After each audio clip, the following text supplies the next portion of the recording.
When someone recently asked me how I came to Islam, I was taken aback. I had never thought of my coming to Islam as a critical and decisive moment. When did I first question Catholicism? When did I first want to be a Muslim? The answers to these and many other questions require more thought than I could have imagined. To really answer these questions, I have to start at the very beginning so that you understand the point I reached in my life that led me to finally accept the truth of Islam. I became a Muslim at the age of 67, and I thank God for blessing me to become a believer in Islam. Whomsoever Allah wills to enlighten, He expands his bosom towards Islam, and whomsoever He wills to turn away, He oppresses his bosom like one who rises in the air. Thus Allah covers with abomination those who refuse to believe. Quran 6-125.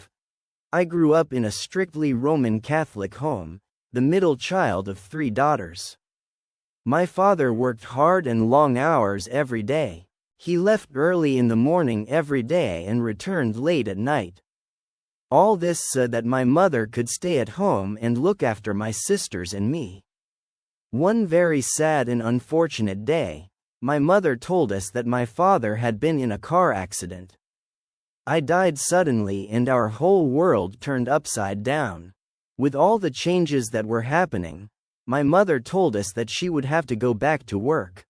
My mother, who had previously been a nurse, was then forced to go back to work to support us. She got a job at a local hospital, often working 2 shifts. But with this new responsibility, my mother was no longer able to supervise our education. And although she sent us to Catholic school, her job prevented her from keeping an eye on her daughters. So, with plenty of free time, I found myself spending time with my friends in the local coffee shops. It was there that I met a very kind Muslim man who later became my husband. My mother didn't know that I was spending time with this man.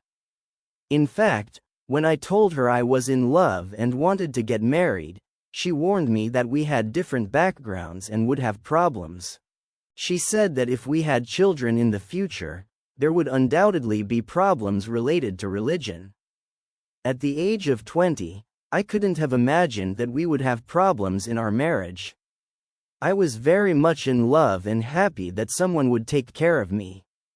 My husband wasn't a very religious man at the time, and deep down I felt that I would be able to convert him to Catholicism. As for not having the same ethnic background, I considered myself more open-minded and was excited to embrace a new culture. Everything seemed to go perfectly for the next few years. We were happy, and not once did culture or religion cause us any problems. God blessed us with a beautiful son and then, several years later, with a beautiful daughter. Still, we got on with our lives, and I even started taking my children to church with me. My husband never stopped me from attending weekly Mass on Sundays. However, after taking our children to church a few times, he said he didn't want the children to attend church. Frankly, I was angry and upset. But why not? I objected. Any religion is better than no religion, I argued. I couldn't understand the harm in taking them to church. Up until that point, we had never even discussed religion.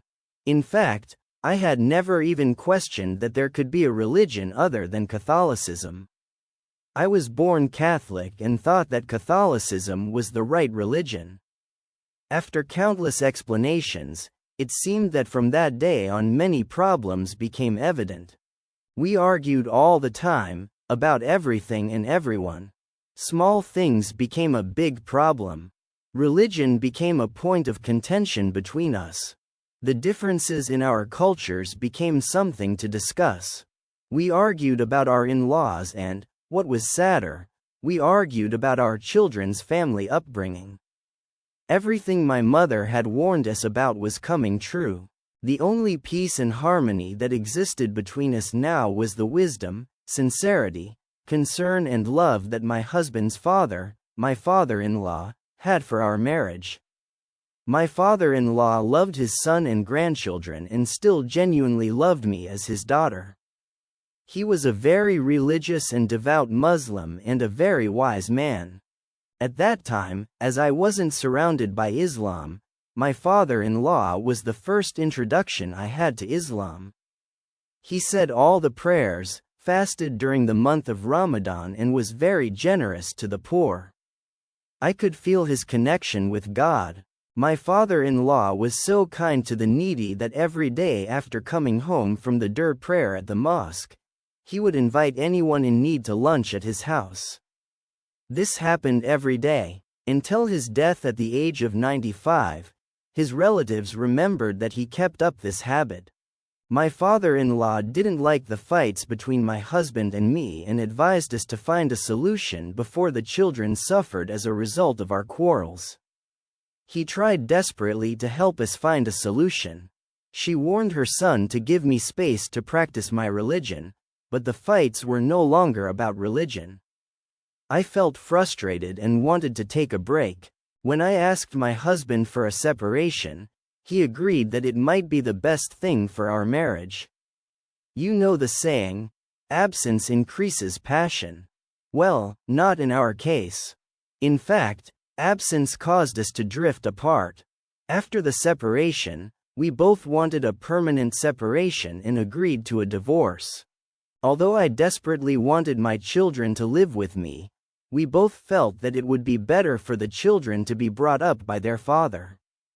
He was in a much better position, financially, to bring them up and give them many comforts, which I wasn't prepared to do.